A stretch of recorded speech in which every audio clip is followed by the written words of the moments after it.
നമസ്കാരം. വിസിറ്റിംഗ് വിസയിൽ എത്തുന്നവരെ ജോലിയിൽ പ്രവേശിപ്പിക്കുന്നത് UAE-യിൽ ഇപ്പോൾ നിയമപരമല്ല. പിഴ ചുമത്താവുന്ന കുറ്റമാണ്. പക്ഷേ സാഹചര്യങ്ങൾ ഒരുപക്ഷെ മാറിയേക്കാം. വിസിറ്റിംഗ് വിസയിൽ എത്തുന്നവർക്ക് ജോലി ചെയ്യാൻ അവസരം നൽകണമെന്ന നിർദ്ദേശം മുന്നോട്ട് വെച്ചിരിക്കുകയാണ് നാച്ചുറലൈസേഷൻ ആൻഡ് റെസിഡൻസി പ്രോസിക്യൂഷൻ മേധാവി അഡ്വക്കേറ്റ് ജനറൽ അലി ഹുമായൂദ് ബിൻ ഖത്തീബ്. ഈ നിർദ്ദേശം പ്രാബല്യത്തിലായാൽ എന്തൊക്കെയാണ് ഇതിന്റെ നേട്ടങ്ങൾ, കോട്ടങ്ങൾ, ഇതൊക്കെ പരിശോധിക്കുകയാണ്. ഗൾഫ് 18 പ്രവാസി ശബ്ദം സ്വാഗതം.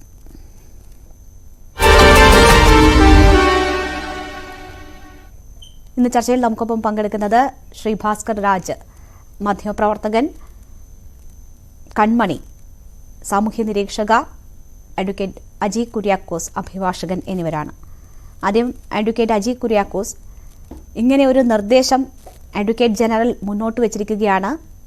അതിൽ എത്രമാത്രം സാധ്യതയുണ്ട് ഈ ഒരു നിർദ്ദേശം ഒരു നിയമമായി വരാൻ? ഇതിനകത്ത് വളരെ ശ്രദ്ധേയമായ ഒരു കാര്യമാണ്. കാരണം ഇപ്പോൾ ഇവിടെ വിസിറ്റ് വിസയിലൊക്കെ വന്ന് ജോലി അന്വേഷിക്കുന്ന ആൾക്കാരും ജോലി ചെയ്യുന്ന ആൾക്കാരും വരെ ഉണ്ട് എന്നുള്ളത് സത്യമാണ്. നിയമപരമായിട്ട് അതൊക്കെ തടസ്സപ്പെട്ടിട്ടുണ്ടെങ്കിലും ഈ വിസിറ്റ് വിസയിൽ വന്ന ആളുകളെ സംബന്ധിച്ചിട്ട് അവര് ഒരു 80% ആൾക്കാരും വരുന്നത് ടൂറിസ്റ്റ് എന്നതിനേക്കാൾ ഉപരിയായിട്ട് ഇവിടെ ജോലി അന്വേഷിച്ച് വരുന്ന ആൾക്കാരാണ്. അപ്പൊ അവരെ സംബന്ധിച്ച് ഇവര് ഇവിടെ വരുന്നു, അവര് CV പല കമ്പനികളിലും കൊടുക്കുന്നു, പല ഇന്റർവ്യൂസും അറ്റൻഡ് ചെയ്യുന്നു. പല കമ്പനികളും അവരെ ജോലിക്ക് ഞങ്ങൾ നിങ്ങളെ ജോലിക്ക് എടുത്തിരിക്കുന്നു, ഉടൻ തന്നെ വിസ തരാമെന്ന് പറയുന്നു, അങ്ങനെ ജോലിക്ക് വെക്കുന്നു.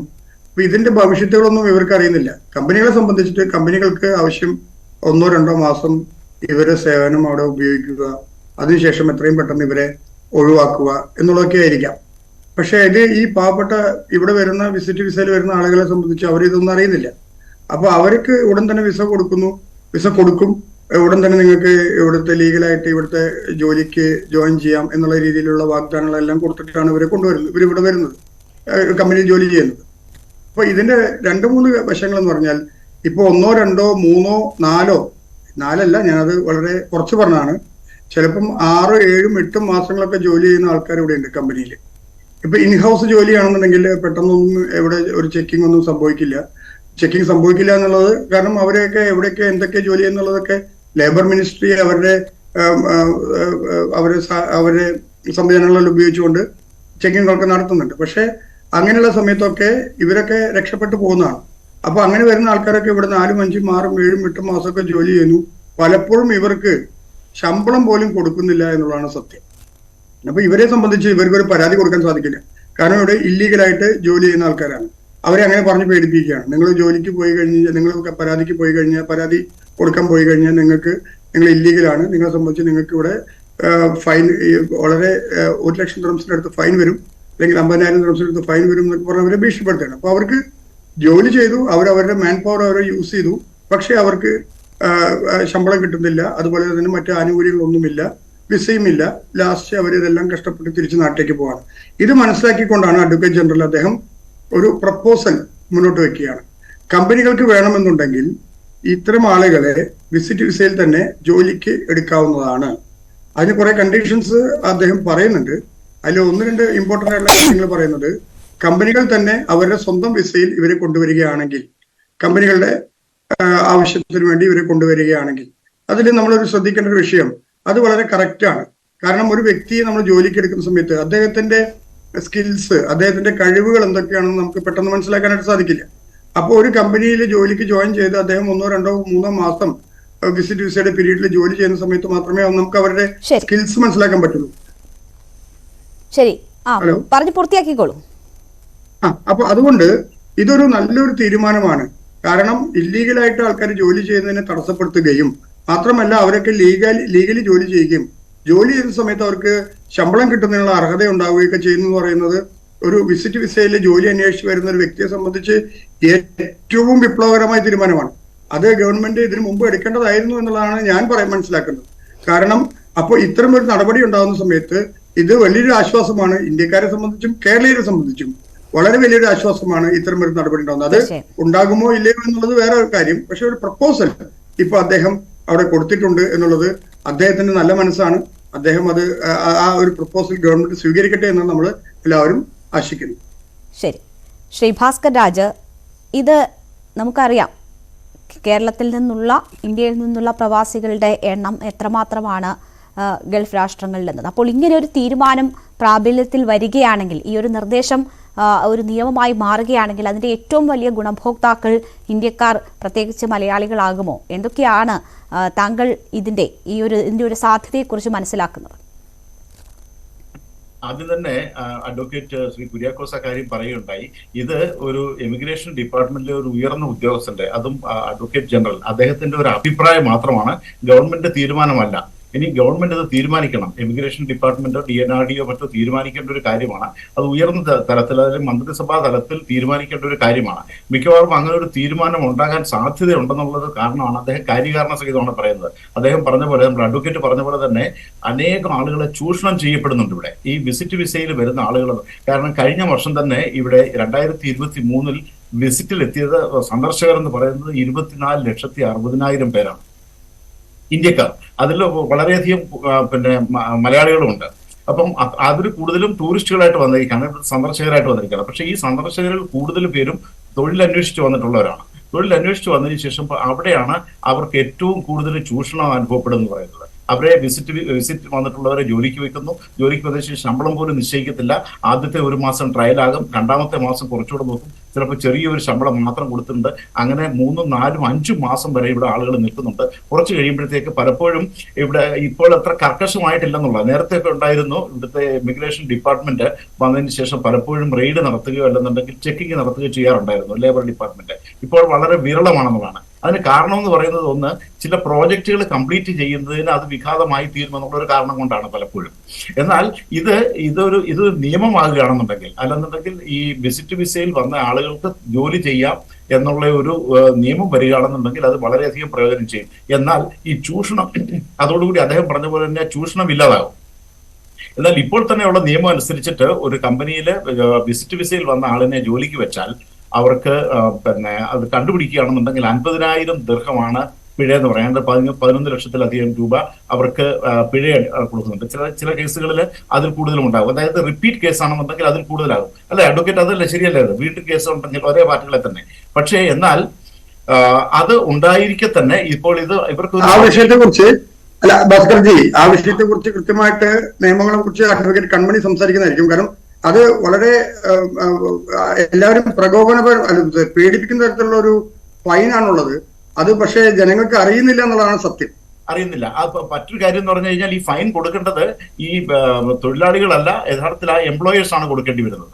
അപ്പൊ അതുകൊണ്ടായിട്ട് അവർക്കൊരു 40,000 ദിർഹം വരെയൊക്കെ പിഴ ആക്കിയ സംഭവങ്ങൾ ഉണ്ട് എന്ന് ഈ വാർത്തകളിൽ കണ്ടു. അതെ, അഡ്വക്കേറ്റിന് അറിയാം അതിനെ പറ്റിയുള്ളത്. അപ്പൊ ഉള്ളതെന്ന് പറഞ്ഞു കഴിഞ്ഞാൽ, എന്നാൽ ഈ വിസിറ്റ് വിസയിൽ ഇപ്പൊ ഈ കഴിഞ്ഞ ഇടയിലായിട്ട് ഈ വിസിറ്റ് വിസയുടെ നിയമങ്ങളെല്ലാം വളരെയധികം ഉദാരവൽക്കരിച്ചിട്ടുണ്ട്.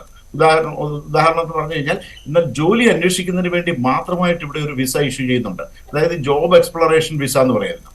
അവിടെ വന്നതിന് ശേഷം, പക്ഷെ അതിന് കുറച്ച് നിയമങ്ങളുണ്ട്, കുറെ കണ്ടീഷൻസ് വെച്ചിട്ടുണ്ട്. ഉപാധികൾ എന്ന് പറഞ്ഞു കഴിഞ്ഞാൽ, ഏതാണ്ട് UAE അംഗീകരിച്ചത് 500-ലധികം യൂണിവേഴ്സിറ്റികളിൽ നിന്നുള്ള ബിരുദധാരികളായിരിക്കണം, അവർ ക്വാളിഫൈഡ് ആയിരിക്കണം. അങ്ങനെയുള്ള കുറെ കണ്ടീഷൻസ് വെച്ചിട്ടുള്ളവർക്ക് ജോബ് അന്വേഷിച്ച് വരാനുള്ള ഒരു സൗകര്യമുണ്ട്. അത് 60 ദിവസം, 90 ദിവസം വരെ, അല്ലെങ്കിൽ 120 ദിവസം വരെ അവർക്ക് ആ വിസയിൽ വന്നിട്ട് ജോലി അന്വേഷിച്ച് കണ്ടുപിടിക്കാവുന്നതാണ്.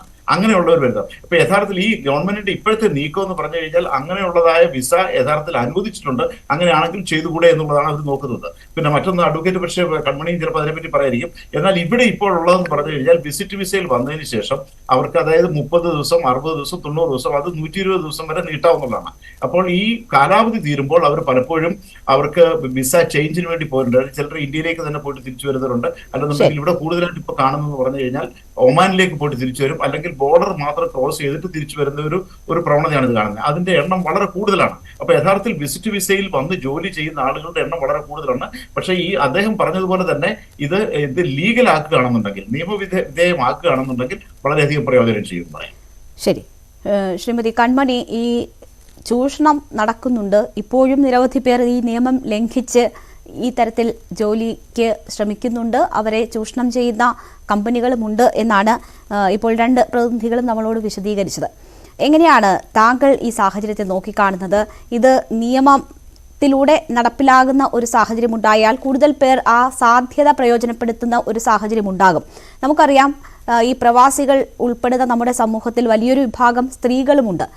സ്ത്രീകളുടെ എണ്ണം കൂടിക്കൂടി വരികയും ചെയ്യുന്ന ഒരു സാഹചര്യമാണ്. അതപ്പോൾ തൊഴിൽ സുരക്ഷ, അല്ലാതെയുള്ള സ്ത്രീകൾക്കുള്ള സുരക്ഷ, ഇതൊക്കെ വളരെ പ്രധാനപ്പെട്ടതാണ്. ഇങ്ങനെ ഒരു നിയമം വരുകയാണെങ്കിൽ അത് എല്ലാവർക്കും ബാധകവുമായിരിക്കും. അപ്പോൾ ആര് എന്ത് എന്നറിയാത്ത ആളുകൾ വരുന്നു പോകുന്നു, ഇങ്ങനെ ഒരു സാഹചര്യം സൃഷ്ടിക്കപ്പെടുന്നത് തൊഴിൽ മേഖലയെ എങ്ങനെയായിരിക്കും സ്വാധീനിക്കുക? അതിന് മലയാളികളെ സംബന്ധിച്ചിടത്തോളം ഗൾഫ് അല്ലെങ്കിൽ ദുബായ് എന്നൊക്കെ പറഞ്ഞ പണ്ടുകാലം മുതൽക്കേ അതൊരു സ്വപ്ന ഭൂമിയാണ്. ആളുകൾ ഇങ്ങോട്ട് വരിക, ജോലി അന്വേഷിച്ച് വരിക, ജോലി കിട്ടുക, ആ ജോലിയുടെ പേരിൽ പിന്നെ നമുക്ക് ഒരുപാട് ജീവിതത്തിൽ കുറച്ചുകൂടി ഫ്ലറിഷ് ആവാനുള്ള ഒരു സാഹചര്യമാണ് എല്ലാ മലയാളികൾക്കും പണ്ടുകാലം മുതൽക്കേ ഉണ്ടായിട്ടുള്ളത്. ആ കാലചക്രം ഇങ്ങനെ മാറിക്കൊണ്ടിരിക്കുന്നുണ്ടെങ്കിൽ കൂടിയും ഈ ഒരു സർക്കിൾ അങ്ങനെ തന്നെ വീണ്ടും കറങ്ങിക്കൊണ്ടിരിക്കുകയാണ്. എല്ലാവരും വരുന്നു, ജോലി അന്വേഷിക്കുന്നു, പോകുന്നു. അപ്പോ അങ്ങനെയുള്ള ആ ജോലി അന്വേഷിച്ച് വരുന്ന ഒരുപാട് പേരിൽ ഇപ്പൊ ലോകം എന്ന് പറയുന്നത് ഇപ്പൊ ഒരു വിരൽത്തുമ്പിലാണെന്നുണ്ടെങ്കിലും ഏത് രാജ്യത്തേക്കും നമുക്ക് ഈസി ആക്സസ് ഉണ്ടെങ്കിൽ കൂടിയും ദുബായ് പോലെയുള്ള രാജ്യങ്ങൾ ഇപ്പോഴും ഒരു സ്വപ്നമായിട്ട് കൊണ്ടു നടക്കുന്ന ഒരുപാട് പേരുണ്ട്, മലയാളികളടക്കം. ഒരു സ്വപ്ന ഭൂമിയാണ് ദുബായ് എന്ന് പറയുന്നത്. അപ്പൊ ഈ സ്വപ്ന ഭൂമിയിലേക്ക് എത്താനുള്ള ഒരു കച്ചിത്തുരുമ്പാണ് ഈ വിസിറ്റ് വിസ എന്ന് പറയുന്നത് പലരെ സംബന്ധിച്ചിടത്തോളം. അപ്പൊ വിസിറ്റ് വിസയിൽ ഇങ്ങോട്ട് വന്നു കഴിഞ്ഞു കഴിഞ്ഞാൽ ഒബിയസ്ലി വിസിറ്റ് വിസ എന്ന് പറഞ്ഞു കഴിഞ്ഞാൽ അതൊരു ടൂറിസം പർപ്പസ് ആണ്.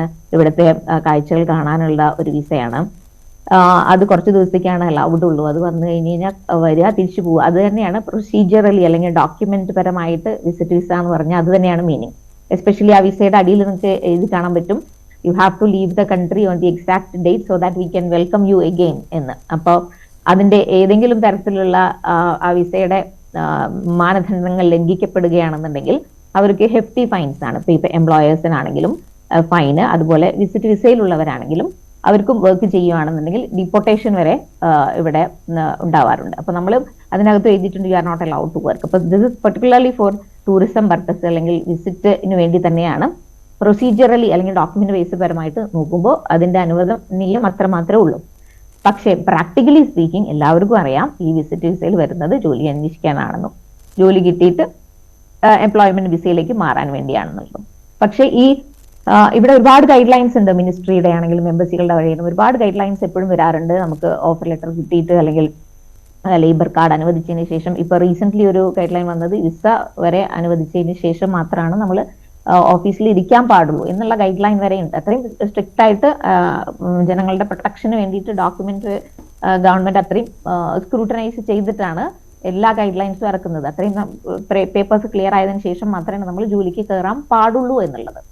എന്നിരുന്നാൽ തന്നെ ഒരുപാട് പേര് ഇപ്പോഴും വിസിറ്റ്, അത് നമുക്ക് രണ്ട് ഭാഗത്തും കുറ്റം പറയാൻ പറ്റില്ല. കാരണം എംപ്ലോയറെ സംബന്ധിച്ചിടത്തോളം ഇത് എൻറ്റയർലി ഒരു പുതിയ ഒരാളാണ്, അവരെ കുറിച്ച് ഇവരൊന്നും അറിയില്ല. അപ്പൊ അവരും പ്രതീക്ഷിക്കും ഒന്ന് നോക്കാം, വർക്ക് ചെയ്യുന്നുണ്ടോ എന്ന് നോക്കാം എന്നുള്ളൊരു പ്രതീക്ഷയിലാണ് അവരും കുറച്ച് വർക്ക് ചെയ്തതിന് ശേഷം ഈ വിസ എടുക്കാം എന്ന് വിചാരിക്കുന്നത്.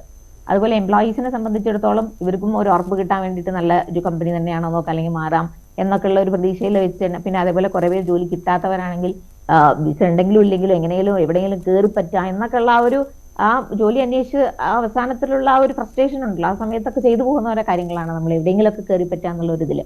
അപ്പൊ പക്ഷെ അത് ചൂഷണം ചെയ്യപ്പെടുന്ന ഒരുപാട് കമ്പനികളിലുണ്ട്. ശമ്പളം കൊടുക്കാതെ വരുന്നതാണ് അതിന്റെ ഏറ്റവും സാഡസ്റ്റ് പാർട്ട് എന്നുള്ളത്. ബാക്കി ഇപ്പോൾ വർക്ക് ചെയ്യുന്നുണ്ടോ വർക്ക് ചെയ്യുന്നില്ല, അത് ടെർമിനേറ്റ് ചെയ്യുന്നു, അതൊക്കെ നമുക്ക് ആക്സെപ്റ്റ് ചെയ്യാവുന്ന കാര്യങ്ങൾ തന്നെ. പക്ഷെ മാസങ്ങളോളം വർക്ക് ചെയ്യിപ്പിച്ചിട്ട് ശമ്പളം കൊടുക്കാതെ ഒരുപാട് ബുദ്ധിമുട്ടിപ്പിക്കുന്ന ചില കമ്പനികളൊക്കെ ഉണ്ട്. അപ്പൊ അങ്ങനെയൊക്കെ ഉള്ളതാണ് തന്നെയാണ് നമ്മൾ മിയർലി ചൂഷണം എന്നുള്ള എലമെന്റിലേക്ക് പറയുന്നത്. അപ്പൊ ഈ ഒരു ഡോക്ടർ ഹുമൈദ് അലിയുടെ ഈ ഒരു ഒപ്പീനിയൻ വളരെ സ്വാഗതാർഹമാണ്. കാരണം എന്താണെന്ന് വെച്ച് കഴിഞ്ഞാൽ ഈ UAE തന്നെ എടുത്ത് നോക്കുകയാണെങ്കിൽ പല ടൈപ്പ് ഓഫ് എംപ്ലോയ്മെന്റ് ഇവിടെ ആക്സെപ്റ്റബിൾ ആണ്. ഇപ്പോൾ ലേബറിൽ ഒരുപാട് ചേഞ്ചസ് വരുത്തിയത് കൊണ്ട് ഫ്ലെക്സിബിൾ ആയിട്ടുള്ള പല വർക്കിംഗ്, ഫ്രീലാൻസ്, പലതരത്തിലുള്ള വർക്കിംഗ്സും വർക്ക് ഫ്രം ഹോം എല്ലാം അലൗഡ് ആയിട്ടുള്ള ഒരു രാജ്യമാണ്. അപ്പോൾ ആ ഒരു സാഹചര്യത്തിൽ നോക്കുമ്പോൾ നമുക്ക് ഈ ടൂറിസ്റ്റ് വിസയിലും കൂടി ഇതൊന്ന് അലൗ ചെയ്യുകയാണെങ്കിൽ ഇറ്റ് ഇസ് റിയലി ഗുഡ്. ശരി, ശ്രീ അജി കുര്യാക്കോസ്, ബിസിനസ് കമ്മ്യൂണിറ്റിയെ അഭിസംബോധന ചെയ്യുമ്പോഴാണ് അദ്ദേഹം ഈ കാര്യങ്ങൾ, ഈ നിർദ്ദേശം മുന്നോട്ട് വെച്ചിട്ടുള്ളത്. അത് മ്യൂച്വലി ബെനഫിഷ്യൽ ആയിരിക്കുമെന്നും അദ്ദേഹം പറയുന്നു. ഈ ചൂഷണം എന്ന് പറയുന്നതിനെ എങ്ങനെ ഇത് തടയുമെന്നാണ് താങ്കൾ കരുതുന്നത്? ഇപ്പോൾ നിയമാനുസൃതമായി കഴിഞ്ഞാൽ അത്തരം പരീക്ഷണങ്ങൾ കൂടുതൽ നടത്താനും സ്ഥിര ജോലി നൽകാതെ ജീവനക്കാരെ മാറ്റി എടുത്ത് പരീക്ഷിക്കാനും ഒക്കെയുള്ള ഒരു അവസരം കമ്പനിക്ക് ലഭിക്കുകയാണ്. അപ്പോൾ കൂടുതൽ റെഗുലേഷനോട് കൂടി നടപ്പിലാക്കിയാൽ മാത്രമേ ഫലം കാണുള്ളൂ എന്നതാണോ സാഹചര്യം? ഈ നിയമം ശരിക്ക് രണ്ട് തരത്തിൽ നമുക്ക് വ്യാഖ്യാനിക്കാം. നേരത്തെ അഡ്വക്കേറ്റ് കൺമണി പറഞ്ഞതുപോലെ തന്നെ ഇതിപ്പം തൊഴിലാളികളെ മാത്രമല്ല, ഈ കമ്പനികൾക്ക് കൂടി ഉപകാരപ്രദമായിട്ടുള്ള നിയമമാണ് വരുന്നതെങ്കിൽ നമുക്കറിയില്ല അദ്ദേഹത്തിന്റെ ഇന്റൻഷൻ എന്താണെന്നുള്ള. അദ്ദേഹത്തിന്റെ മനസ്സിലിരിക്കുന്ന ഒരു ചെറിയൊരു കാര്യം മാത്രമേ അദ്ദേഹം പറഞ്ഞിട്ടുള്ളൂ. അതാണ് ഇന്ന് വാർത്തയായിട്ട് വന്നിട്ടുള്ളത്. അത് നമ്മളെ സംബന്ധിച്ച്, ഇന്ത്യക്കാരെ സംബന്ധിച്ചും കേരളീയരെ സംബന്ധിച്ചിട്ടും അതൊരു വലിയൊരു സംഭവം തന്നെയാണ് എന്നുള്ളത് കൊണ്ടാണ് നമ്മൾ ഈ ചർച്ച എടുത്തിരിക്കുന്നതെന്ന് എനിക്ക് മനസ്സിലാക്കുന്നത്. അപ്പൊ അതുകൊണ്ട് ഇപ്പൊ ഇങ്ങനെ നമുക്ക് ഇത്തരത്തിലൊരു തീരുമാനം വരികയാണെങ്കിൽ കമ്പനി എംപ്ലോയറിനെ സംബന്ധിച്ചും എംപ്ലോയിനെ സംബന്ധിച്ചും രണ്ടു കൂട്ടരെ സംബന്ധിച്ചും ഇത് വളരെ വ്യക്തവും കൃത്യവുമായിട്ടുള്ള നിയമമാണ്. അത് ഉപകാരപ്രദമായിട്ടുള്ള നിയമമാണ്. ഇപ്പൊ എംപ്ലോയിനെ സംബന്ധിച്ചാണെങ്കിൽ, ഇപ്പൊ ഒരു തൊഴിലാളിയാണെങ്കിൽ അദ്ദേഹത്തിന് ഈ കമ്പനിയുടെ വിസയിൽ തന്നെ വരിക. എങ്ങനെയാണെന്നുള്ള അറിയില്ല. പക്ഷെ ഞാൻ ഉദ്ദേശിക്കുന്നത്, ഞാൻ അനുമാനിക്കുന്നത്, ഇത്തരത്തിലൊരു തൊഴിലാളി എടുക്കണമെന്നുണ്ടെങ്കിൽ അദ്ദേഹത്തിന്റെ ഒരു CV കിട്ടുകയോ ലഭിക്കുകയോ ചെയ്തു കഴിഞ്ഞാൽ കമ്പനികൾ അദ്ദേഹത്തിന് ആവശ്യമാണെന്നുണ്ടെങ്കിൽ സ്വന്തം വിസയിൽ, കമ്പനിയുടെ പേരിലുള്ള വിസിറ്റ് വിസ പല ആർക്കും കൊടുക്കാമല്ലോ. അപ്പൊ കമ്പനിയുടെ പേരിലുള്ള വിസിറ്റ് വിസയിൽ തന്നെ അദ്ദേഹത്തിന് കൊണ്ടുവരികയും അദ്ദേഹം ആ കമ്പനിയിൽ ജോലി ചെയ്യുകയും അദ്ദേഹത്തിന് ഒരു ഓഫർ ലെറ്റർ കൊടുക്കുകയും ബിഫോർ 3 months, ആഫ്റ്റർ 3 months താങ്കളുടെ വർക്ക്, താങ്കൾ ജോലി ചെയ്യുന്ന താങ്കളുടെ വർക്ക് ഞങ്ങൾക്ക് സാറ്റിസ്ഫൈഡ് ആണെങ്കിൽ ഞങ്ങൾ താങ്കൾക്ക് ഇത്ര രൂപ തരാമെന്നും ശമ്പളം തരാമെന്നും അതുപോലെ തന്നെ താങ്കൾക്ക് വിസ തരാമെന്നുള്ള പ്രപ്പോസൽ, ഒരു ഓഫർ ആയിട്ട് അവർക്ക് കൊടുക്കുകയും ചെയ്യുന്നു എന്ന് വിചാരിക്കുക. അതുപോലെ തന്നെ എംപ്ലോയിന് അത് എംപ്ലോയർ കൊടുക്കുന്നതാണ്, എംപ്ലോയിക്ക് കൊടുക്കുന്നതാണ്. ഇപ്പൊ എംപ്ലോയറെ സംബന്ധിച്ചിട്ട് ഇദ്ദേഹം ഇത്തരത്തിലുള്ള ഒരു പ്രപ്പോസൽ കൊടുക്കുകയും സ്വീകരിക്കുകയും ചെയ്തു കഴിഞ്ഞാൽ അദ്ദേഹത്തിന്റെ വർക്ക് അത് അൺസാറ്റിസ്ഫൈഡ് ആണെന്നുണ്ടെങ്കിൽ അദ്ദേഹത്തിന് ഈ 3 months കഴിഞ്ഞാൽ അദ്ദേഹത്തിന് പിരിച്ചുവിടാനുള്ള അവകാശം കമ്പനിക്കുണ്ട് എന്നുള്ളത് ഒരു തരത്തിലുള്ള ഒരു തീരുമാനം അതിൽ വെക്കുകയാണെങ്കിൽ ഇത് ഇരു കൂട്ടർക്കും ഉപകാരപ്രദമാണ്. ആ ഒരു വ്യക്തിയെ സംബന്ധിച്ചിടത്തോളം വേറൊരു കാര്യം കൂടെ ഉണ്ട്. ആ വ്യക്തിക്ക് വേണമെങ്കിൽ ഒരു വർക്ക് എക്സ്പീരിയൻസ് കിട്ടും. ഇവിടെ വന്നു കഴിഞ്ഞ എല്ലാ ആളുകളെ സംബന്ധിച്ചിട്ടും ഏറ്റവും വലിയ പ്രശ്നം നിങ്ങളുടെ UAE വർക്ക് എക്സ്പീരിയൻസ് എന്താണെന്നാണ് ചോദിക്കുന്നത്. അപ്പൊ ഇവർക്കൊരു 3 മാസത്തേക്ക് ഒരു കമ്പനിയിൽ ഒരു വർക്ക് എക്സ്പീരിയൻസ് കിട്ടിക്കഴിഞ്ഞാൽ ആ കമ്പനി സാറ്റിസ്ഫൈഡ് അല്ലെങ്കിൽ തന്നെ അദ്ദേഹത്തിന്റെ CV-ക്കകത്ത് ഈ ഒരു പ്രപ്പോസൽ, ഈ ഒരു ഇതുകൂടിയും അദ്ദേഹത്തിന് എഴുതി ചേർക്കാം. ഇന്ന കമ്പനിയിൽ, ABC കമ്പനിയിൽ ഞാൻ 3 months വർക്ക് ചെയ്തിരുന്നു എന്നുള്ളതും കൂടി എഴുതി ചേർത്ത് കഴിഞ്ഞാൽ സ്വാഭാവികമായിട്ടും അടുത്തൊരു കമ്പനി, അവർ ഇത്രയും ഹൈ എൻഡ് അല്ലെങ്കിൽ തന്നെ അവർക്ക് ഇതുപോലത്തെ ഒരാളെയാണ് വേണ്ടതെങ്കിൽ അദ്ദേഹത്തിന് ആ കമ്പനിയിൽ ജോലി ചെയ്യാൻ പറ്റും. അപ്പൊ ഇവർ വിസിറ്റ് വിസയിൽ വരുമ്പോൾ 2 പ്രശ്നങ്ങളാണ് നേരിടുന്നത്. ഒന്ന്, വിസ കിട്ടുന്നില്ല എന്നുള്ള പ്രശ്നം. വിസ കിട്ടണമെന്നുണ്ടെങ്കിൽ ഷാജി കുര്യാക്കോസ്, ഒന്ന് ക്ഷമിക്കുക, ഞാനൊന്ന് ഇടപെടുകയാണ്. ഞങ്ങൾ കഴിഞ്ഞ കുറേ നേരമായി നൽകിക്കൊണ്ടിരുന്ന ഒരു വാർത്തയുടെ അപ്ഡേഷൻ ഉണ്ടാവുകയാണ്. വൃദ്ധ മാതാവിനോട് തൃപ്പൂണിത്തുറയിൽ മകൾ കാട്ടിയ ക്രൂരത നമ്മൾ വാർത്തയായി നൽകിയിരുന്നു. ആ അമ്മയെ വീടിന് പുറത്താക്കിയിരുന്നു മകൾ. ഇപ്പോൾ ആ വീട് തുറന്ന് ആ അമ്മ അകത്ത് കയറിയിരിക്കുകയാണ്. MLA ഉമാ തോമസ് ഉൾപ്പെടെയുള്ളവർ സ്ഥലത്തുണ്ടായിരുന്നു. കളക്ടറെ ഇടപെടിപ്പിച്ചിരുന്നു. കളക്ടർ ഉൾപ്പെടെ സാഹചര്യങ്ങൾ മനസ്സിലാക്കുകയും ഇടപെടുകയും ചെയ്തു. ഇപ്പോൾ അമ്മ കുറേ നാളിന് ശേഷം ആ വീട്ടിനുള്ളിൽ, ഏതാണ്ട് 1 വർഷത്തോളമായ ആ അമ്മയെ ആ മകൾ വീടിന് പുറത്താക്കിയിരിക്കുകയായിരുന്നു. ഇപ്പോൾ അമ്മ ആ വീടിനുള്ളിൽ പ്രവേശിച്ചിരിക്കുന്ന ദൃശ്യങ്ങളാണ് നമ്മൾ കാണുന്നത്. ടോം കുര്യാക്കോസ് അവിടെ നിന്നും വിവരങ്ങളുമായി ചേരുകയാണ്. ടോമിലേക്ക് വരാം. എന്തായാലും അമ്മയുടെ ആഗ്രഹം സഫലമായിരിക്കുന്നു. സ്വന്തം പേരിലുള്ള വീട്ടിൽ നിന്നാണ് മകൾ അമ്മയെ തന്ത്രപൂർവ്വം പുറത്താക്കിയത്. നിരവധി തവണ വന്നെങ്കിലും ആ വീട്ടിൽ കയറാൻ പറ്റിയിരുന്നില്ല. ഒടുവിലാണ് നാട്ടുകാരുൾപ്പെടെ ആ വിഷയത്തിൽ ഇടപെടുന്നത്. ഇന്ന് ഇപ്പോൾ മകൾ എത്തിയിട്ടില്ല എന്നാണ് മനസ്സിലാക്കുന്നത്. പക്ഷേ മറ്റുള്ളവർ എത്തി വീട് തുറന്ന് ഇപ്പോൾ അകത്ത് പ്രവേശിച്ചിരിക്കുകയാണ്. RDOയുടെ ഉത്തരവുണ്ടായിട്ട് പോലും മകൾ സഹകരിച്ചില്ല. പാർട്ടിയുടെ സംരക്ഷണം മകൾക്കുണ്ട് തുടങ്ങിയ കാര്യങ്ങളാണ് മനസ്സിലായത്. എന്തായാലും ഇപ്പോൾ അമ്മയുടെ ആഗ്രഹം സഫലമായിരിക്കുന്നു. സ്വന്തം പേരിലുള്ള വീട്ടിൽ നിന്നാണ് പുറത്താക്കിയിരുന്നത് മകൾ. ടോം ഇപ്പോൾ അവിടെ നിന്ന് വിവരങ്ങളുമായി ചേരുകയാണ്. ടോം, ആ അമ്മയുടെ ആഗ്രഹം സഫലമായിരിക്കുകയാണ്. എങ്ങനെയാണ് വീട്ടിനുള്ളിൽ പ്രവേശിക്കാൻ കഴിഞ്ഞത്?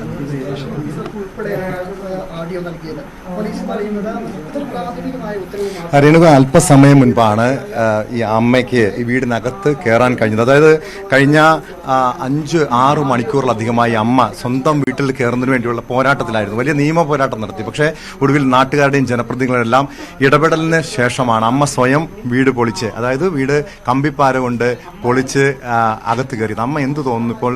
അമ്മയുടെ ഒരു മണിക്കൂറുകളായി അമ്മ ഇവിടെ കാത്തിരിക്കുകയായിരുന്നു. ഞാൻ പോലീസുകാർ പൊളിച്ചു വരും, തുറന്നു തരുമെന്നും പറഞ്ഞാൽ ഞാൻ അവിടെ ഇരുന്നത്. അവർ തുറന്നു തരാത്ത വട്ടം ഞാനിപ്പോൾ കമ്പിപ്പാര കൊണ്ട് തോളിച്ച് ഞാൻ അകത്തോട്ട് കയറി. നാട്ടുകാർ തുടക്കം മുതൽ നാട്ടുകാർ പൊളിക്കാന്ന് പറഞ്ഞു, പക്ഷേ പോലീസ് വലിയ സമ്മർദ്ദം ചെലുത്തി പോലീസ് പൊളിക്കാൻ പാടില്ലെന്ന് പറഞ്ഞു. അവർക്ക് ഭയം, നാട്ടുകാർക്ക് ഭയം. എനിക്ക് ഭയം വേണ്ടല്ലോ, എൻ്റെ വീടല്ലേ പൊളിച്ച് കളയാനായിട്ട്. ഞാൻ പൊളിച്ചകത്ത് കയറി. ഇവിടെ ഇപ്പൊ നമുക്ക് കാണാൻ കഴിയും, ഇപ്പൊ കൗൺസിലർ, MLA, മറ്റ് ജനപ്രതിനിധികൾ, നാട്ടുകാർ ഒന്നടങ്കം അമ്മയ്ക്കൊപ്പം ഉണ്ടായിരുന്നു. എന്ത് തോന്നുന്നു ഇവരുടെ ഈ സ്നേഹത്തെ? എന്ത് തോന്നുന്നു? എല്ലാവർക്കും മനുഷ്യത്വം ഉണ്ടായിരുന്നു. അമ്മമാരുടെ സ്നേഹം കൊണ്ട് എല്ലാവരും ഉണ്ടായിരുന്നു. നമുക്ക് സന്തോഷമായോ വീട്ടിനകത്ത് കയറിയപ്പോൾ? വീട്ടിൽ കയറിയപ്പോൾ സന്തോഷമായി. എനിക്ക് എൻ്റെ വീട്ടിൽ കയറിയാൽ മതി മോനെ. ഇനി ഇതിനകത്തുനിന്ന് ഇറങ്ങി പോകത്തില്ല? ഇനി പോകില്ല. എന്ത് വന്നാലും കേസോ ഇപ്പൊ വീട് പൊളിച്ചുകൊണ്ട് ഇനി കേസോ മറ്റോ വരുവാണെങ്കിലോ? കേസ് വരികയാണെങ്കിൽ എന്നെ പിടിച്ചോണ്ട് പോട്ടെ, പോലീസുകാർ വന്ന് പിടിച്ചോണ്ട് പോട്ടെ. എനിക്ക് അവിടെ കിടക്കാല്ല. അവിടെ കിടന്നങ്ങ് പോയാൽ മതിയല്ല. അവർ വിളിച്ചോണ്ട് പോട്ടെ മോനെ. കേസ് വന്നാൽ മകളില്ല, അപ്പം പോലീസ് പ്രൊട്ടക്ഷൻ വേണോന്ന്, പോലീസ് പ്രൊട്ടക്ഷൻ അമ്മയ്ക്ക് വേണോന്ന് പോലീസ് ചോദിക്കുന്നുണ്ട്. അവിടെ ഇവിടെ പോലീസ് നിൽക്കുന്നുണ്ട്. ഓക്കെ, പകലൊന്നും വേണ്ട എനിക്കാരും. അല്ല, ഇനി ആരെങ്കിലും വന്ന് അമ്മേനെ ഇറക്കി വിടാനൊക്കെ നോക്കുക. വന്നിട്ട് എന്താ അവരൊന്നും കൊണ്ടൂല. ഇപ്പൊ കണ്ടില്ലേ, ഈ വാല് തുറന്നു തരാൻ പറഞ്ഞിട്ട് ആരെങ്കിലും തുറന്നു തന്നാ? അപ്പൊ പിന്നെ അവരെന്തിനാ? അവരെല്ലാം നല്ല മനുഷ്യരാണ്, നമ്മുടെ കൂടെയുള്ള ആൾക്കാരാണ്. അവരോട് തുറന്നു തരാൻ പറഞ്ഞാൽ തുറന്നു തരില്ലല്ലോ. അവർ പേടിച്ച് നിന്നിട്ടാണ്ടാ. അപ്പൊ അതുകൊണ്ടാണ് എനിക്ക് പോലീസ് ഒരു നീതി നടപ്പാക്കിയില്ല, അതിന്റെ ഒരു പരിഭവം ഉണ്ട്. അത് നമ്മളവിടെ ചെന്ന് ഒരു പാവപ്പെട്ട അമ്മ ചെല്ലുമ്പോഴത്തേക്കും ആദ്യം ചെന്നപ്പോൾ പറഞ്ഞ് അമ്മയുടെ വീടല്ലേ പൊളിച്ചാരാമ്മയെന്ന് പറഞ്ഞ്, നാളെ വാന്ന് പറഞ്ഞ്. പിറ്റേ ദിവസം ചെന്നപ്പോൾ അവരുടെ എല്ലാം തരം മാറി. അവരതൊന്നും പറയണില്ല. അവരിൽ മേലിൽ നിന്നുള്ള വിളി വന്നു. അതാണോ വേണ്ടത്? പാർട്ടി ഇടപെട്ടാലും ആരിടപെട്ടാലും മര്യാദ വേണം മോനെ. എന്തിനൊരു മര്യാദയുണ്ട്, അത് ചെയ്തില്ല. അപ്പോഴേ നമുക്ക് തോന്നി ഇതെന്താ ഇങ്ങനെയാണ് പോലീസുകാരൊക്കെ ചെയ്യണത്. ഒരു വയസ്സായവരല്ലേ, വയസ്സായവരെ ഇങ്ങനെ വിഷമിപ്പിക്കാൻ പാടില്ലല്ലോ. അവർക്കും അമ്മമാരില്ലേ, അങ്ങനെയാണ്. അമ്മ വലിയ സന്തോഷത്തിലാണ്, നമുക്ക് കാണാൻ കഴിയും. അമ്മ കഴിഞ്ഞ വൈകുന്നേരം 5 മണിക്ക് തുടങ്ങിയതാണ് അമ്മയുടെ ഒരു പോരാട്ടം, നീതി കിട്ടാൻ വേണ്ടി. കാരണം സ്വന്തം വീട്ടിനകത്ത് പ്രവേശിക്കാൻ വേണ്ടിയുള്ള അമ്മയുടെ ഒരു പോരാട്ടം ഇന്ന് വൈകുന്നേരം 5 മണിക്ക് തുടങ്ങിയതാണ്. നാട്ടുകാർ ഒന്നടങ്കം ഇവിടെ അമ്മയ്ക്ക് പിന്തുണയുമായി എത്തുന്നൊരു സാഹചര്യമുണ്ടായി. പോലീസ് കാവൽ ഏർപ്പെടുത്തി. പക്ഷേ RDOയുടെ ഉത്തരവുണ്ടായിരുന്നു, അമ്മയെ വീടിനകത്ത് പ്രവേശിപ്പിക്കണമെന്ന് RDOയുടെ ഉത്തരവുണ്ടായിരുന്നു. ഈ ഉത്തരവുണ്ടായിട്ട് പോലും പോലീസ് ഇത് നടപ്പാക്കിയില്ല എന്നൊരു ആക്ഷേപമുണ്ട്. പക്ഷേ ഇവിടെ നമുക്ക് കാണാൻ കഴിയും ഇവരുടെ നാട്ടുകാരുടെ ഒരു സ്നേഹമാണ് നമ്മൾ എടുത്തു പറയേണ്ടത്. കാരണം ഈ അമ്മയ്ക്ക് വേണ്ടി അവർ നിലയുറപ്പിക്കുന്നു. പോലീസ് നാട്ടുകാരോട് പറഞ്ഞു, ഒരു കാരണവശാലും നിയമം നടപ്പാക്കരുത്, വീട് പൊളിക്കരുത്. വീട് പൊളിച്ച് അകത്ത് കയറാൻ പോലും നാട്ടുകാരുടെ ഭാഗത്തുനിന്ന് ഒരു തീരുമാനം ഉണ്ടായതാണ്. പക്ഷെ അവിടെ പോലീസിന്റെ ഇടപെടലാണ്. പോലീസ് ഇവിടെ ഒരു കാരണവശാലും നിയമം കയ്യിലെടുത്ത് കർശനമായ താക്കീത് നൽകി. ഒടുവിൽ അമ്മ തന്നെ ഈ വീട് കമ്പിപ്പാര വെച്ച് തുറന്ന് അകത്ത് പ്രവേശിച്ചിരിക്കുകയാണ്. എന്തായാലും നിങ്ങളെ പ്രത്യേകിച്ച് നാട്ടുകാർ ഒരു അഭിനന്ദിക്കണം. കാരണം ഇങ്ങനെ ഒരു അമ്മയ്ക്ക് വേണ്ടി മകള് കാണിക്കാത്ത സ്നേഹം നിങ്ങൾ നാട്ടുകാർ കാണിക്കുന്നു. അമ്മ അതിന്റെ ഒരു നന്ദി പറയുന്നുണ്ട്. അമ്മയോടുള്ള സ്നേഹവും നമ്മള് അമ്മമാരുണ്ടല്ലോ, അത്രയും കഷ്ടപ്പെട്ട് 2 മക്കളെ കെട്ടിച്ച, അത്രയും കഷ്ടപ്പെട്ട് അത്രയും ചെയ്യാൻ പറ്റുമെന്ന് വരില്ല. കാരണം അവർ നിയമപരമായിട്ട് പല കാര്യങ്ങളും ഉണ്ടായിരിക്കും. അവർക്ക് അമ്മമാരുള്ളതാണ്. പക്ഷെ നമ്മളങ്ങനെയല്ല, നമ്മൾ അവരോട് പ്രകടിപ്പിച്ചു, അത്ര മാത്രമേ അവർ ഫുൾ സപ്പോർട്ട് കൊടുത്തു. അതുകൊണ്ട് അവരിതേ ഇപ്പൊ അവർക്ക് അവർ തന്നെ പൊളിച്ച് അകത്ത് കയറാൻ സാധിച്ചു. സപ്പോർട്ടിന്റെ ധാർഷ്ട്യത്തിനെതിരെ ഒരു സത്യത്തിന്റെ വിജയമാണ് നമ്മളിപ്പോൾ കാണുന്നത്. അത് അമ്മ തന്നെ ചെയ്തു. നാളെ ഏതെങ്കിലും രീതിയിലൊരു നിയമ നടപടിയായിട്ട് അമ്മേനെ ഇവിടുന്ന് ഇറക്കാൻ വന്നു കഴിഞ്ഞാൽ നിയമപരമായിട്ട് അമ്മേനെ ഇറക്കാൻ പറ്റുമെന്ന് നിങ്ങൾക്ക് തന്നെ തോന്നുന്നുണ്ടോ? ഏതെങ്കിലും ഇടപെടൽ ഒരു അമ്മേനെ ഇറക്കാൻ സാധിക്കില്ല. എല്ലാവരും ഒന്നിച്ചുണ്ടാവും. പാർട്ടിക്കാർ ഒരുമിച്ച് ഫുൾ സപ്പോർട്ട് ഉണ്ടാവും. ഒരാൾ മാറിയില്ലേ, അമ്മയുടെ കാര്യത്തിൽ എല്ലാവരും ഉണ്ടാവും. ഈ അമ്മയ്ക്ക് വലിയ പരിഭവമുള്ളത് പോലീസ്, അതായത് ഒരു വൃദ്ധയായ സ്ത്രീക്ക് വേണ്ടിയാണ് പോലീസ് നിലയുറപ്പിക്കേണ്ടത്. ഇവിടെ പോലീസ് അങ്ങനെ ഒരു നിയമം നടപ്പാക്കിയിട്ടില്ല എന്നൊരു ആക്ഷേപം തീർച്ചയായിട്ടും അതെന്തായെന്ന് വെച്ചാൽ അവർക്ക് മുകളിൽ നിന്നുള്ള പ്രശ്നങ്ങൾ കാരണമായിരിക്കും. കാരണം അവരുടെ അവസ്ഥ അതാണ്. അല്ലെങ്കിൽ അവർ ജോലി പോകുമല്ലേ. നമുക്കത് നോക്കാൻ ഞങ്ങൾക്ക് അവരുടെ അമ്മേനെ സംരക്ഷിക്കുക, അത്ര മാത്രമേ ഉള്ളൂ. കാരണം ഞങ്ങൾ സാധാരണക്കാരെ, ഞങ്ങൾ വലിയ ഗവൺമെന്റ് ഉദ്യോഗസ്ഥർ വരുന്നതല്ല. അതാണ് ഞങ്ങൾ അവർ തമ്മിലുള്ള വ്യത്യാസം. രാഷ്ട്രീയ ഇടപെടൽ, രാഷ്ട്രീയ സമ്മർദ്ദം ഉണ്ട്. അതുണ്ട്. അല്ലെങ്കിൽ സപ്പോർട്ടില്ലെങ്കിൽ ഇവിടെ സിറ്റുവേഷൻ ഇവർ കയറേണ്ട സമയം കഴിഞ്ഞു. 5 മണി തുടങ്ങി അമ്മ ഇവിടെ ഈ ഗേറ്റ് തോന്നണ്ട. ലാസ്റ്റിൽ എല്ലാവരും കൂടെ ഒന്നിച്ചിരുന്നത്. അതാണ് ഇവിടെ സപ്പോർട്ട്. 4 മാസമായി ശരിക്കും പറഞ്ഞു കഴിഞ്ഞാൽ നിയമ നടപടിയും ഓർഡർ കൂടി വിദ്യാധരന്റെ അത് ഉന്നത സ്വാധീനം ഉണ്ടായിട്ടാണ്. RDOയുടെ ഉത്തരവ് വരെ അവർക്ക് അട്ടിമറിക്കാൻ പറ്റിയില്ലേ? അത് ആ പാർട്ടിയുടെ പ്രഷർ കൊണ്ടാണല്ലോ സംഭവിച്ചേക്കണം. പാർട്ടിയുടെ സ്വാധീനമുള്ളതുകൊണ്ടാണ് സംഭവിച്ചത്. നമുക്കിവിടെ പാർട്ടി പ്രവർത്തകരടക്കം ഇവിടെ വന്നത്, പാർട്ടിയുടെ ഇവിടുത്തെ ബ്രാഞ്ച് സെക്രട്ടറി അടക്കം വന്നു. പക്ഷെ അവിടെ അവർക്ക് മേളൊരു സമ്മർദ്ദം ഉണ്ടായി കാണുമായിരിക്കും. പക്ഷേ ആയിരിക്കാം, അവര് നിസ്സാരിക്കും. പക്ഷെ അവരെല്ലാവരും ഒരുമിച്ച് നിന്നു എന്നുള്ള. പക്ഷെ അവരൊക്കെ അവർ പറഞ്ഞു അവർക്ക് പാർട്ടിക്ക് ഒരു മനുഷ്യത്വപരമായ സമീപനമാണ് അവർ സ്വീകരിക്കുന്നത്. അത് പക്ഷെ പാർട്ടി നേതൃത്വത്തിനുണ്ടായി. പാർട്ടി എന്നുള്ളൊരു പ്രശ്നമാണ് അതുകൊണ്ട് അവർക്ക് വന്നേക്കണത്. പ്രവർത്തകർക്ക് ഉണ്ടായിരുന്നു, പക്ഷെ പാർട്ടി നിർദ്ദേശം അങ്ങനെ വന്നിട്ടില്ല. അവരുടെ പ്രശ്നം അതായത് അവര് വേട്ടക്കാരന്റെ ഒപ്പം നിലകൊണ്ട്, അതാ പറ്റിയത്. വേട്ടക്കാരന്റെ ഒപ്പം നിലകൊണ്ട് പാർട്ടിയുടെ ജില്ലാ നേതൃത്വം, അതാണ് സംഭവിച്ചത്.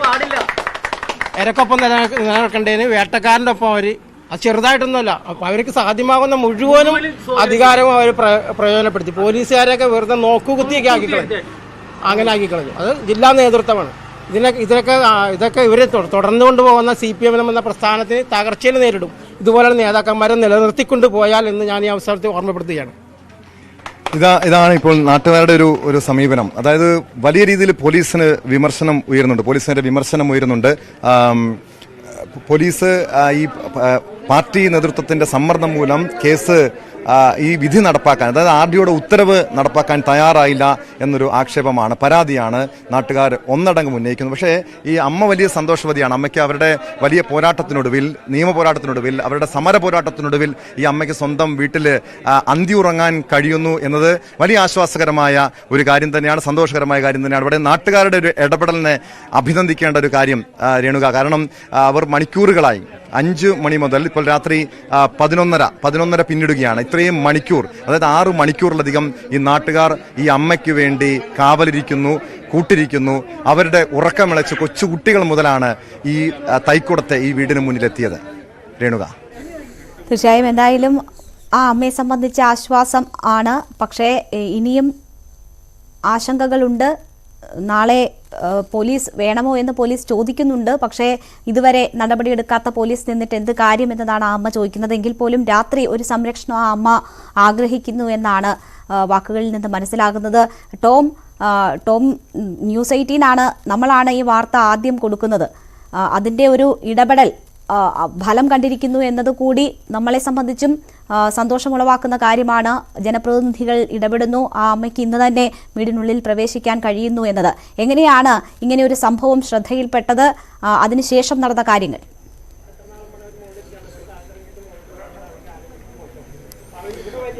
രേണുക, നമുക്കറിയാം, നമുക്ക് ഓരോരുത്തർക്കും, രേണുകയ്ക്കും എനിക്കൊക്കെ വൃദ്ധരായിട്ടുള്ള അമ്മമാരുള്ളതാണ്. അമ്മയെ സ്നേഹിക്കുന്ന ഏതൊരാൾക്കും ഇത്തരം ഒരു സംഭവം, ഒരമ്മ പെരുവഴിയിൽ കിടക്കേണ്ട ഒരു സാഹചര്യം ഉണ്ടായാൽ സ്വാഭാവികം നമ്മളൊക്കെ ഓടിയെത്തും. ഇവിടുത്തെ ഒരു നാട്ടുകാരനാണ് നമ്മളെ വിളിച്ച് ഈ വിവരം അറിയിക്കുന്നത്. സ്വാഭാവികമായും ഇത്തരം സംഭവങ്ങളൊക്കെ നിത്യേന നമ്മൾ വാർത്തകളിലൂടെ പുറത്തു വരാറുള്ളതാണ്. മക്കളുടെയും മരുമക്കളുടെയൊക്കെ ക്രൂരതയെക്കുറിച്ച് ഈ ഏതാനും മാസങ്ങൾക്ക് മുൻപാണ് കൊല്ലത്ത് അമ്മായിയമ്മയെ മരുമകൾ ക്രൂരമായി ഉപദ്രവിക്കുന്ന ദൃശ്യങ്ങളൊക്കെ നമ്മൾ കണ്ടത്. പക്ഷെ ഇവിടെ സ്വന്തം മകളാണ്. അതായത് ഒരു കാര്യം ഓർക്കേണ്ടത്, ഈ ഇറക്കിവിട്ട മകൾക്ക് 6 വയസ്സും ഇളയ മകൾക്ക് 23 ദിവസവും മാത്രം പ്രായമുള്ളപ്പോഴാണ് ഇവരുടെ ഈ സരോജിനി അമ്മയുടെ ഭർത്താവ് മരിക്കുന്നത്. പിന്നീട് ഈ 2 കുഞ്ഞുങ്ങളെയും കൈക്കുഞ്ഞുങ്ങളെയും വളരെ കഷ്ടപ്പെട്ടവർ വളർത്തുന്നു. ഇത്തരം സംഭവങ്ങളൊക്കെ കേട്ട് കഴിഞ്ഞപ്പോൾ ഒരു വാർത്തയ്ക്കപ്പുറം ഇതിനകത്തൊരു മാനുഷിക സമീപനം നമുക്ക് തോന്നി. ഈ അമ്മയ്ക്കൊരു നീതി നടപ്പാക്കണം. നമ്മൾ എത്ര വൈകിയാലും അമ്മയെ വീടിനുള്ളിൽ പ്രവേശിപ്പിച്ചാൽ, അല്ലെങ്കിൽ അമ്മയ്ക്ക് കാത്തിരുന്നിട്ട് അമ്മയ്ക്ക് രാത്രിയിൽ ഈ നാട്ടുകാരെ പോലെ നമ്മളും ഉറക്കമിളച്ച് അമ്മയ്ക്ക് കാവലിരിക്കാൻ തയ്യാറായിരുന്നു. ഒരു വനിതാ പോലീസിനെ ഇവിടെ നിയമിച്ചു അമ്മയുടെ സുരക്ഷയ്ക്ക് വേണ്ടി. പക്ഷെ അമ്മയ്ക്ക് ഒറ്റ വാശി, അമ്മയ്ക്ക് ഈ രാത്രി തന്നെ ഈ വീടിന് അകത്ത് കയറണം. ആ അമ്മയുടെ ആഗ്രഹം പരിഗണിച്ചുകൊണ്ടാണ്, ആഗ്രഹം ഇവിടെ സഫലമാകുന്നു. നാട്ടുകാരുടെയൊക്കെ ഇടപെടൽ, ജനപ്രതിനിധികളുടെ ഇടപെടൽ, വാർത്താ മാധ്യമങ്ങളുടെ ഇടപെടൽ. നമ്മൾ നേരത്തെ ന്യൂസ് 18 ഈ വാർത്ത ആദ്യം പുറത്തു കൊണ്ടുവരുന്നത്, ഇത് ജനശ്രദ്ധയിൽ കൊണ്ടുവരുന്നത്, പോലീസിന്റെയും മറ്റ് അധികാരികളുടെയും ശ്രദ്ധയിൽ കൊണ്ടുവരുന്നത്. സ്വാഭാവികമായും നമുക്ക് ഏറ്റവും ഇവിടെ അതിശയിപ്പിച്ച കാര്യം, ഒരു മകള് കാണിക്കാത്ത സ്നേഹം ഈ നാട്ടുകാർ ഒന്നടങ്കം കാണിച്ചു. അവർ ഈ അമ്മ വീടിനകത്ത് സന്തോഷത്തോടെ അന്തി ഉറങ്ങുമ്പോൾ, ഇവരും ഈ രാത്രിയിൽ അമ്മ ഉറങ്ങുമ്പോൾ, അതായത് അമ്മ വീടിനകത്തേക്ക് പ്രവേശിക്കുമ്പോൾ നാട്ടുകാരുടെ സന്തോഷം പറഞ്ഞറിയിക്കാൻ കഴിയാത്തത് തന്നെയാണ്. അതോടൊപ്പം നമ്മൾ ഓരോ മാധ്യമപ്രവർത്തകരും, പ്രത്യേകിച്ച് ന്യൂസ് 18-ന്റെയും ആ ഒരു സന്തോഷം അത് തന്നെയാണ്. ഒരു വാർത്ത, ആ ചാരിതാർത്ഥ്യം നമുക്ക് ഇന്നുണ്ട്. പണി തീരുമ്പോൾ അത് തന്നെ ആണ് പറയാനുള്ളത്. ഒപ്പം നമ്മുടെ സംവിധാനങ്ങൾ പരാജയപ്പെടുന്നിടത്ത് കുറേ അധികം നല്ല മനുഷ്യരെ കണ്ട ദിവസം കൂടിയാണ് ടോം സൂചിപ്പിച്ചതുപോലെ. എന്തായാലും ആ അമ്മയ്ക്ക് ഇന്ന് വീട്ടിനുള്ളിൽ കടക്കാൻ കഴിഞ്ഞിരിക്കുന്നു. പക്ഷേ ഇനിയും ഒരു ഉപദ്രവവും ഉണ്ടാകുന്നില്ല എന്ന് ഉറപ്പാക്കേണ്ടതുണ്ട്, മറ്റിടപെടൽ ഉണ്ടാകുന്നില്ല എന്ന് ഉറപ്പാക്കേണ്ടതുണ്ട്. അതിനുള്ള ജാഗ്രത, അങ്ങനെയുള്ള ഉറപ്പുകൾ ആ അമ്മയ്ക്കുണ്ട്, കിട്ടുന്നു എന്നുള്ളതിൻ്റെ ജാഗ്രത നമ്മുടെ ഭാഗത്തു നിന്നും ഉണ്ടാകും. തുടർ റിപ്പോർട്ടുകൾ ഉണ്ടാകും. ടോം കുര്യാക്കോസാണ് വാർത്തയുടെ വിശദാംശങ്ങൾ നൽകിയത്. ഗൾഫ് 18 ഇന്നിവിടെ പൂർണ്ണമാവുകയാണ്. നമസ്കാരം.